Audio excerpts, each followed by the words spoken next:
one campaigns in poetry and governs in prose.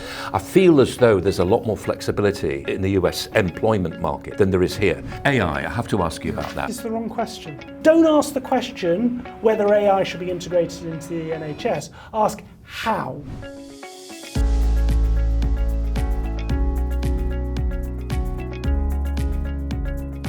Welcome to Talking Markets. I'm Michael Wilson and I'm joined by veteran City commentator and I'm very pleased to say a very good friend of mine, David Buik. Welcome to Greetings, kind sir. And our special guest this morning is one of the UK's leading business and financial commentators and economists too. He is a managing director at Panmure Gordon. He also has a column for The Times. He is, of course, Simon French. Very pleased to say we've known him for a little while as well. Absolutely. That is a huge now and again. So pleasure. now we have an earlier than expected date for the election. Rate us Labour's business-facing big beasts. How do you rate them? So I think Jonathan Reynolds, the Shadow Business Secretary, has done a decent job in recent years, showing he's a sensible individual. And I think business look at that and go, after recent years of not really knowing how government would approach business issues, there seems to be a stability in what he says.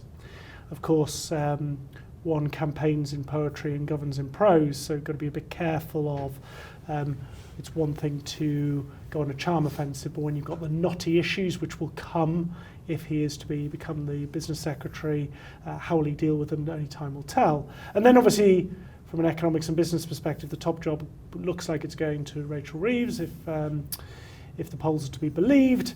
Securenomics doesn't exactly set the pulses racing, but again, when you're looking at a economic backdrop that has been, if you're kind, rather volatile over the last 8 years, Securenomics perhaps taps into something of an upside of just being a more stable counterparty as a UK economy for a few years to come.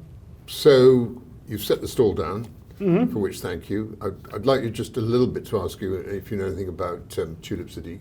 And then coupled with that, the thing that I've had a consistent message of moaning about the current government is that they've had no industrial or commercial strategy that is visible during the course of the last 5 years. I accept COVID and all the turmoil that it's caused and the rest of it. Do you think Labour's got a proper business and strategic strategy? Well, on Tulip Sadiq, no specific insights.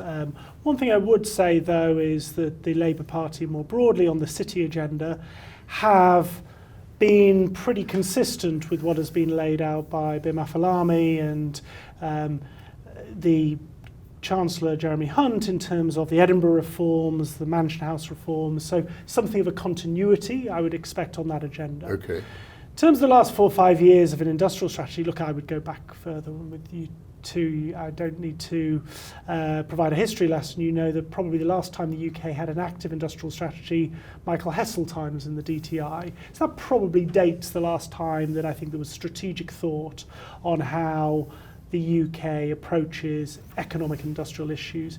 If that is going to come back under this an incoming Labour government, I don't think it's a bad thing per se. I'm not someone who worries about strategic interventions from governments. It's taking place and has done for decades in China. It is actively taking place in the United States. I think the UK needs to get on the pitch, but of course how you execute that, what strategic industries you choose to invest and back, that is a question for which we have no detailed answer. You made a very interesting tweet this morning, which I found interesting, saying since 1955, Labour Conservative GDP, no difference. GBP, Sterling, better under, sterling, better under the Tories. Equities, better under Labour. Can you just elaborate a bit on that? Well, look, at the moment, in the absence of any manifestos, it's very difficult to say specifically what an incoming Labour government or a retained Conservative government will do. So until we get those, I'm not going to sort of start jawboning on those issues. But what you do have is a rich 70-year data set of GDP, sterling, equity market data, and I just take the periods through which the country has been governed by Conservatives or Labour and look at the performance, and the difference in GDP growth very, very limited, well, almost exactly the same. Sterling done better under the Conservatives, but equity markets have done better under Labour administrations, and that's a relative thing compared to other global benchmarks. I'm not making a view on what happens going forward. I thought the most interesting point you left out of that tweet, but the deficits. Well, I thought I'd lead you in. Well, okay, deficits lower under Labour governments than Conservative governments. Not what the prevailing narrative tries to tell you. Okay. Securenomics, understand all that, and maybe what you're saying is that it doesn't really matter. Do you feel as though government should stay out of the way and just provide a stable environment, basically? Is that what you mean by security? Coasian theory, almost. Possibly, but look, I'm afraid, the risk of having sort of nuance and subtlety to debate is not about government staying out of it, but it's working out whether they can make additive interventions versus where there are areas where simply the private sector is more efficient at operating. My own view is the element of Coasian theory, which I quite like, is the government set the rules of the game and lets the private sector get on with delivering them. And I think to some extent what we've had, and this comes back to David's question on industrial strategy, is a number of quasi-industrial strategies, plans for jobs, plans for growth, but they've changed every 12 months, every 18 months with changes of chancellors, changes of prime ministers. To some extent, what UK PLC, as I understand it, wants is a stable counterparty that doesn't necessarily get out of the way or gets in the way, but is stably in the way or out of the way. So and being constructive. Correct. Yeah. Correct. Yeah. I mean, let's deal with yesterday's interest rate, or should I say, not interest rate, but inflation number down to 2.3%. Yep. Stubborn services stuck at 5.9%. Yep. How much do you think Rishi Sunak was influenced in making his decision, or do you think he knows that the economy could find, in terms of inflation, a bit of a sticky period come the winter? So why not call it now? Do you think it's possible? Personal view, none. I Zero. agree with that. Zero impact. This, if you're asking my I am. personal judgment, is that was entirely a political calculation yesterday. The three of us will remember Gordon Brown being accused very effectively by George Osborne and David Cameron of squatting in Downing Street in 2009-10. You can imagine throughout the summer that Keir Starmer, Rachel Reeves would accuse the Sunak-led government of doing the same. So to some extent you head that off at the pass. More cynical people would suggest that the school term in California starts in the late summer, and the Prime Minister might look to enrol his kids and move his family there before the term starts. I'm not that cynical, but I do think this was a political rather than economic calculation. You wrote, I thought really interestingly in the Times recently, about interest rates and about inflation. And I've got a question for you. Isn't it weird that there is a 2% target in the UK, a 2% target in the United States, and a 2% target for inflation as far as the ECB is concerned? Now, I know what I think happened. I think somebody kind of went, that sounds rather good. You're correct, by the way. Oh, that was going to be my question. That's what happened. Yes, he was and he would know all about the rest of the world naturally. Now, do you feel as though there should be a sort of adjustment to that? No, actually. I don't think the inflation target needs to or should be moved at this particular point. The column which you refer to said that in order to achieve that inflation target over the course of the last 15 years, we have had very, very low interest rates. And what has been the spillover impact, the negative spillover impact, which you and I have chatted about for almost a decade now, on asset bubbles, on productivity, housing markets around the world. And is that too much of a cost to bear in terms of the spillover, the negative impacts? And therefore, actually, the inflation target per se is not wrong, but the policy to get there, which was very, very stimulative interest rates and indeed quantitative easing, came at too much of a cost for the wider economy. And therefore, when reviewing the appropriate interest rate, one needs to look at a broader perspective, and this is heresy to some central bankers, than just looking at stability of the price level, but look at a sort of total economic impact of very, very low borrowing costs and indeed savings rates. I mean, the sentence, which I'm going to read out, was like on neon lights from me, which I really found interesting, is whether the economy is best served over the coming couple of years from lower borrowing costs and lower saving rates, or a more aggressive fight against inflation, is seen as the key judgment. It is seen as the key judgment, and my attempt in the column was to move on from the short-term debate over should we cut 25, should we raise 25, should we hold it.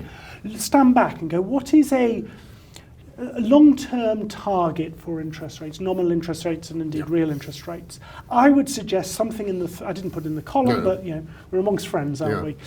3 to 4% as a medium-term target feels like the right balance between the incentive to save, the incentive to invest, so create some creative destruction where you don't have zombie firms who can just refinance at ever lower borrowing costs, and a level that actually economies around the world, and not least the United States, we haven't spoken about yet in this conversation, seem quite able to deal with their economy with much higher nominal interest rates than we'd thought in the 15 years after the pandemic. And that is, we're always learning stuff, aren't we, about how economies deal with interest rates. And I think the last couple of years has shown that economies can deal with a higher level of interest than we thought they could in the immediate aftermath, and indeed actually for the 10 to 15 years after the global financial crisis. Which sort of leads us on to growth, doesn't it? And I mean, this is growth and productivity, golden targets and all the rest of it. And yet, looking around the world, we'll talk about the United States in just a second. Do you feel as though we're going to achieve a 1-2% growth annually in this economy, in this country? So we can, and actually we should be. 1 to 2% is not particularly stretching given the prevailing demographics. I mean, this morning... But if we saw that, we'd go, wow. Well, yeah, I mean, if you annualise the 0.6% growth in Q1, you're talking north of 2, closer to 3%, aren't you? So it can be done. Can it be done sustainably? Well, actually, with the prevailing demographics, given the level of inward migration, it can be done. What we are missing, though, is productivity, and it comes back again in Paul Krugman, Nobel Prize-winning economists. Productivity doesn't explain everything, but it does explain almost everything. What we have failed to do, and I speculate in the column that perhaps productivity or low productivity has been the something of an output from very low interest rates. So paradoxically, as you raise interest rates, those zombie firms, those activities that just are not economically viable, they fail. That's creative destruction. That's good economics. It's not good for the individual or for the firm as they fail or they lose their jobs, but actually it churns. It churns. And one of the things we may have learned through the pandemic, I know you want to come in, David, but one of the things we learned through the pandemic is there was an extraordinary spike in US unemployment because the US economic model didn't provide furlough schemes or job protection schemes. It said, right, we'll give you a stimulus check and we'll let you be unemployed. But when you hire back into sectors of the market where there's demand. That's destroying jobs, but new patterns of demand emerge after the pandemic, and employers in the US pick them. Productivity. In European economies, though, where you were attached to your job through the furlough scheme, that churn, that creative destruction didn't happen. So maybe we're learning stuff about jobs interventions, about the role of interest rates, on how we squeeze out productivity, because that's the long, sustainable way of getting back to those kind of growth rates. You and I had a conversation a couple of months ago with Andy Haldane. We did. And the thing that came up, which I found fascinating between the two of you, was the element of risk taking, which is missing, which he and you believed that if both the government of the day, whoever it was, the employers of the day, whoever they are, the investment companies of the thing, could actually shake off the fear and the conservative approach to life, and maybe adopt more of a risk attitude towards business, it could actually help growth quite strongly. Do you believe that? Well, we were clearly both inspired by our conversation with you a few months ago, because I noticed Andy wrote about that in the Financial Times last week. Yep. I wrote about it in the Times last week. So we clearly have sort of same incubation times, from conversations with David Buik to putting pen to paper in the national broadsheets. What are we getting at? Well, Andy approaches it from a different perspective. I'll approach it from my sector, so financial markets perspective. Do I see the UK, which has the second biggest pensions industry in the OECD, having de-risked its exposure over many years, decades now, moving away from equity towards fixed income, moving away from small mid-cap UK exposure, growth companies, towards large multi-global cap. And has that meant that capital, from what is a huge base of capital, hasn't percolated down to the growth industries? Yes.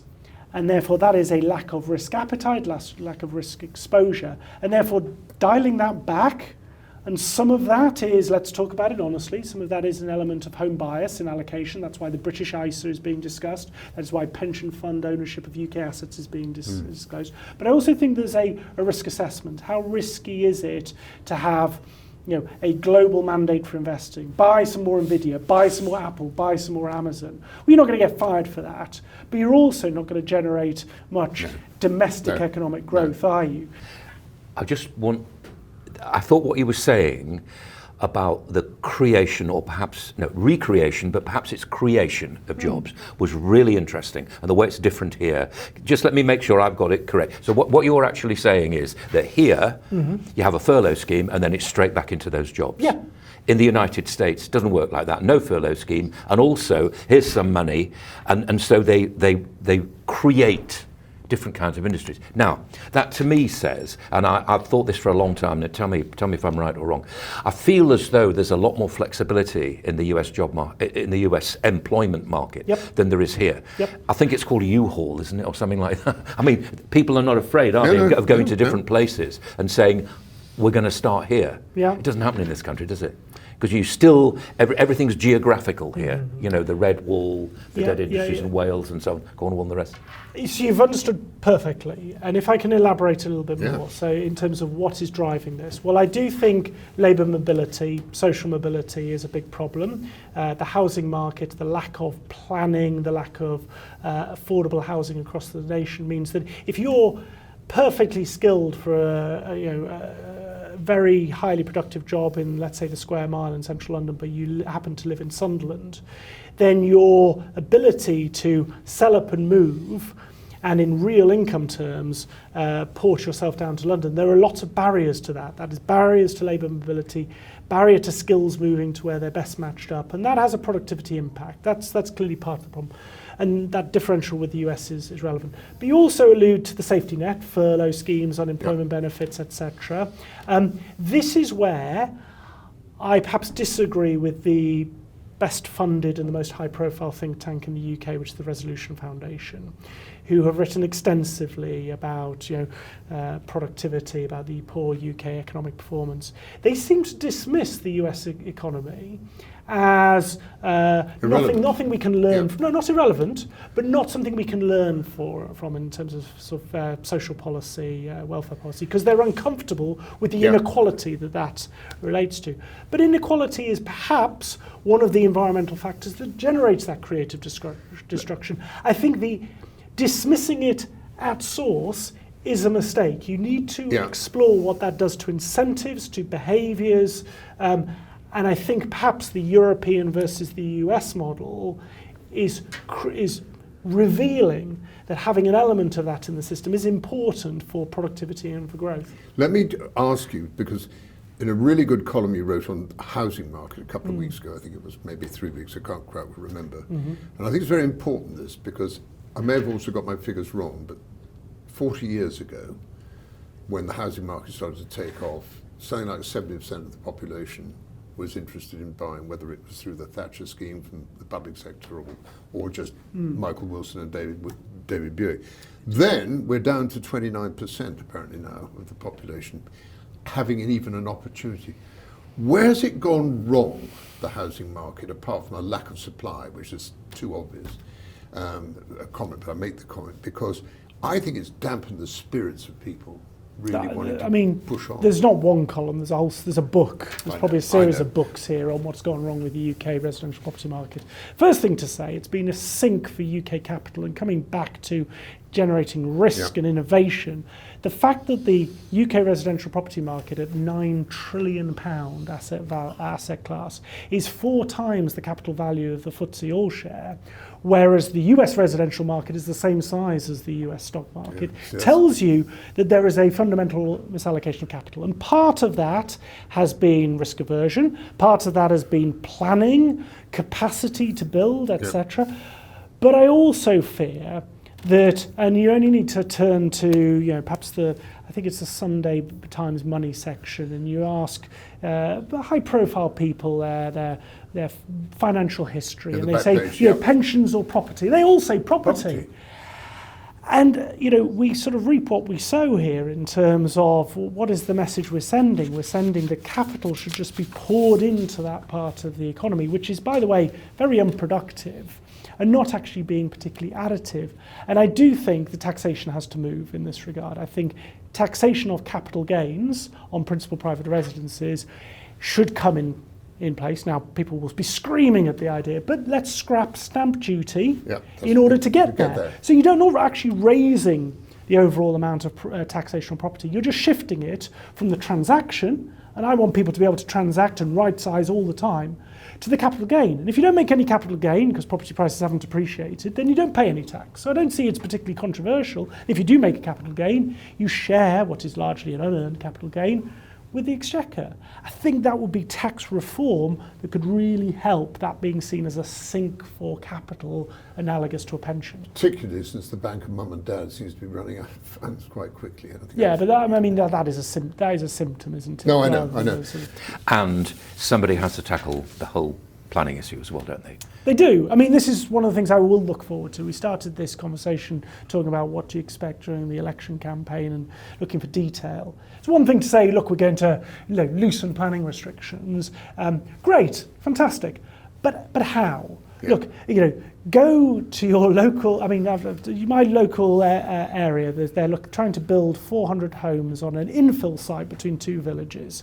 And it's been locked in a planning dispute for 7 years and has been delayed another 6 months this summer because they found the bones of a 4,000-year-old cow. I kid you not. And we wonder why young people are disillusioned with capitalism, with development. It's because the planning system and local government, local planning, they find reasons to block development. We have to break that, but that is politically contentious. That'll be marginal constituencies, that will be very well funded and very agitated local communities pushing back against that. So it's one thing for Labour to say it in opposition, quite a different thing to actually get and operationally change this. The next provocative thing, which will bring a wry smile to your face, like I told you so, I have to touch on the subject with you with Brexit. Excellent. Delivered in name, an absolute unmitigated disaster. How and why do you think that the government hasn't used really sensible opportunities like developing inward investment in this country, which we haven't had to the degree that we should have? Because I don't think the government, whether it's been preoccupied with other things, to me that was the simplest stroll through the midfield park, and the goals looked gaping with the keeper on the ground at the 15-yard box. The ball should have been slammed in the back of the net. Why hasn't it? I know you're going to have a pop at me, and I deserve it. No, not David. But you and I debated in the first half of 2016, perhaps famously between the two of us, 2 debates, one at the City Club in London, one at Oxford University, and you wiped the floor with me, or at least on the vote in the City of London and Oxford University. But on emotion, not on... On emotion, but that was the vote. Yep. The vote was emotion, not fact.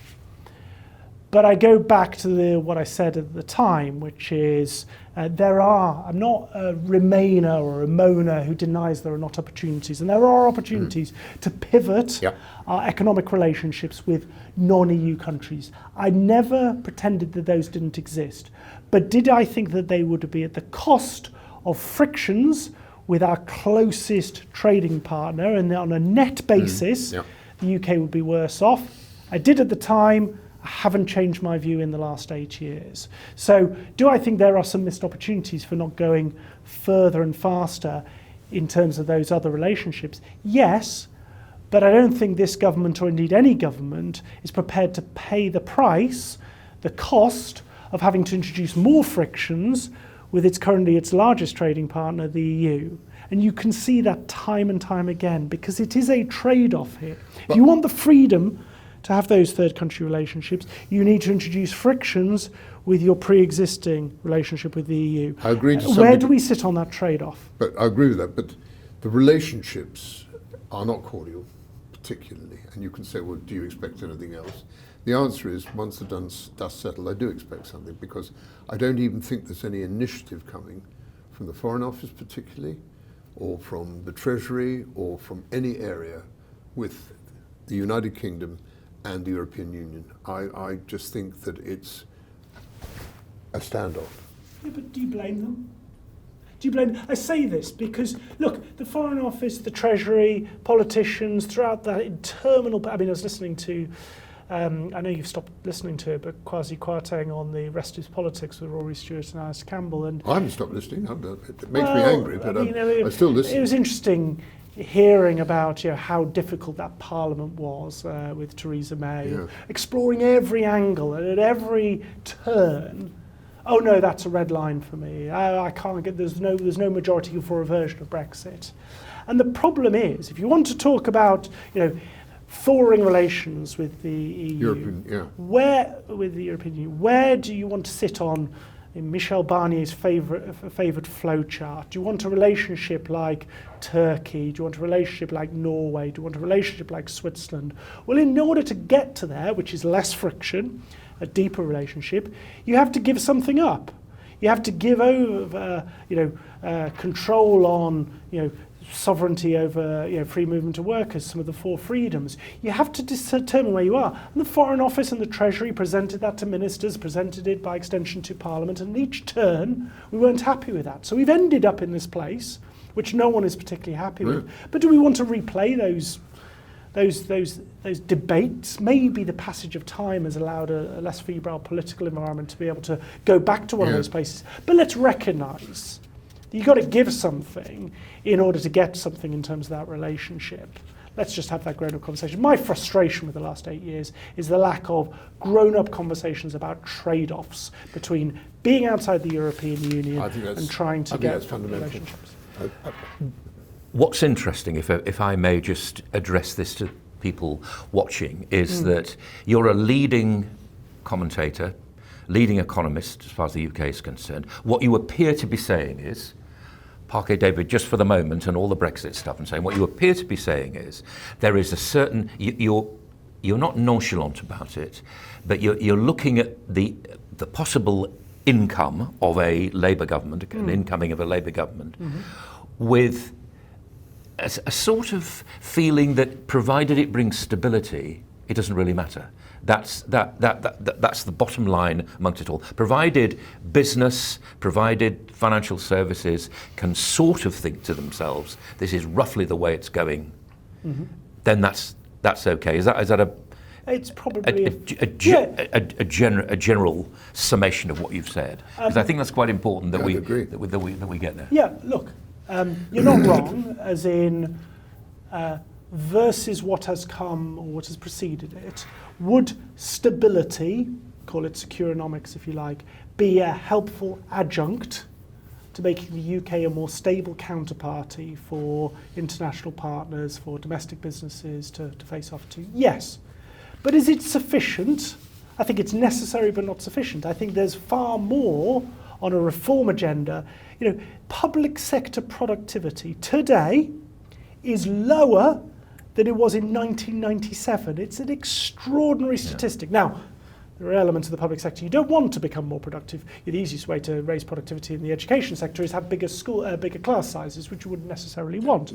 But there are elements, you can think of the NHS, the delivery of prisons, of justice, where technology has moved on. I mean, the iPhone wasn't developed in 1997. Some of the technology to enable you to do clerical tasks, processing much more efficiently, just has not been absorbed into that. So there's deep structural public service reforms, there are planning reforms that need to be done, there are capital market reforms that need to be done. None of this happens because of Securenomics. So that's if we're talking about a hierarchy of needs, I want the base hierarchy to be a secure Securenomics, stable government. But you then need to build tiers 2, 3, 4, 5, which is actual reform. My cynicism or skepticism is that this stuff is politically hard. It requires political bravery, it requires political honesty. I haven't seen a lot of that on display from either side of the political aisle. Well, I was just going back. I get the impression, I mean, we talked about the rest is politics, and there was a very interesting comment made by Alistair Campbell, which really surprised me, when he he was actually pretty abrasively ticked off Sir Simon MacDonald for getting too involved in government policy rather than being, as the head of the civil service in the Foreign Office, executing the government's business. And he needs to mind his P's and Q's. And I'm going, wow, that really surprised me. But the other side of the coin is, you would hope that Labour would have a better relationship with the civil service than the Conservatives do, and they may not be so. They will. I think you come out of that very quickly. I mean, well, you know it. Sue Gray gave me my biggest career disappointment 12 years ago. I applied to be the private secretary to Ken Clarke, the former Chancellor, who was brought back into the Cameron government as Minister without portfolio. And at the time, Sue Gray was running the private office group in the Cabinet Office, where she effectively appointed the private secretaries. And I said, I want to be, because Ken Clarke is, I mean, you're talking about where my economic politics comfort zone is. It's Ken Clarke, it's Michael Heseltine. I think sensible conservatism, people who acknowledge the trade-offs. That if there's a big takeaway from this interview, I hope it is, let's acknowledge trade-offs in big knotty policy areas. Does Sue Gray, sorry, a bit of a preamble, but Sue Gray, who gave me that big career disappointment by not appointing me as Ken's private secretary, does she understand very well the civil service and how to use it to execute the government's priorities? Yes. And has that been missing? Because we've got ourselves, successive governments have got themselves, particularly under Liz Truss, for a month and a half, into sort of culture wars with the civil service. I don't think you'll get that with Sue Gray. She will understand the machinery of government. Some people confuse that of being too close and a bit too chummy, or they'll help her where they didn't happen in the Conservatives. That's nonsense, but you do need to understand the system and how the system can work for you. And I think she's an inspired appointment in that regard. Finally, you're asking for permission to ask a well, no. We try and think in sync. Try and think in sync. That'll do. Don't say that after a few. AI, I have to ask you about that. Yes. You touched on productivity. You touched on the fact there wasn't an iPhone 10 years ago and so on, or whatever it was. Is that a possible good thing as far as productivity is concerned? Yes, theoretically. Because I think we're still struggling, people who know this much better than I do, and I have a number of technology analysts at Pamela Gordon who know far more about this. And they tell me that the use cases for AI remain quite theoretical and rather less practical at the moment. But the ability to do diagnostics in healthcare, use huge reams of data that the NHS have to process diagnoses, paperwork much faster is a big upside opportunity.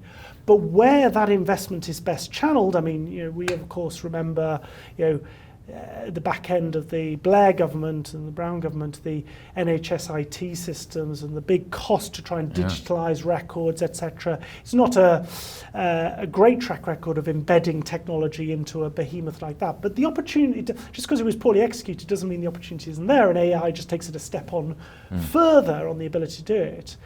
But it requires really good execution. And it comes back perhaps to David's, maybe it's a way of knitting together these questions on the civil service and technology, is the problem with the civil service resourcing model, if I'm honest, is it gives you, and I think Dominic Cummings did an interview with The Independent recently about this, it gives you some very smart 28-year-olds on 50k a year who are very, very bright, but they haven't got much experience on practical application of change, project management, commercial negotiations. I'd rather see, rather than 10 of those employed, one person on $500,000 who has deep technology, commercial expertise brought into government who can execute. Because I think that is the way you instigate change, commercial savvy, efficiency into the operation of public services. But the resourcing model gives you, unfortunately, 10, 28-year-olds on 50k rather than one 50-year-old on 500,000 who can make a material change. I think that has to change for technology and AI to be adopted and make a real impact on public sector productivity. Just before we end it, very quickly on this thing, the one area that makes me feel very comfortable with AI is the drug and medicine sector, which I think is going to be absolute gangbusters. Do you think that will help? And how long do you think, I know how long's a piece of string, do you think that it will help the National Health Service, which is in a parlous state? I don't mind.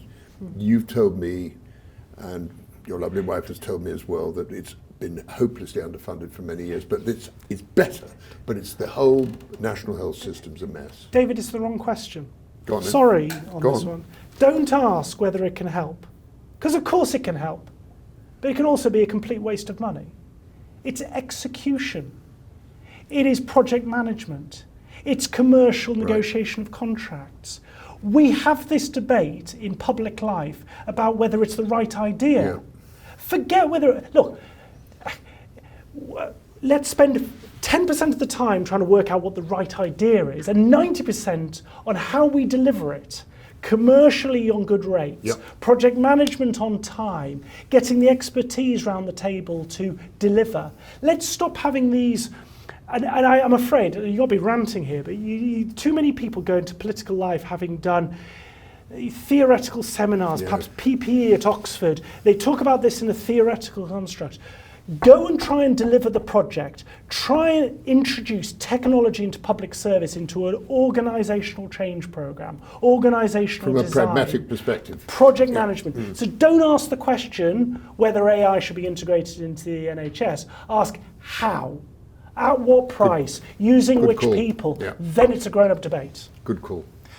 Thank you for grown-up debate and grown-up chat, Simon. It's been a great pleasure, hasn't it? Illuminating, thank you very much indeed. helpful. Thank you. That's the end of this edition of Talking Markets. It's goodbye from me, Michael Wilson, and David Buik, and of course Simon French. Join us again soon.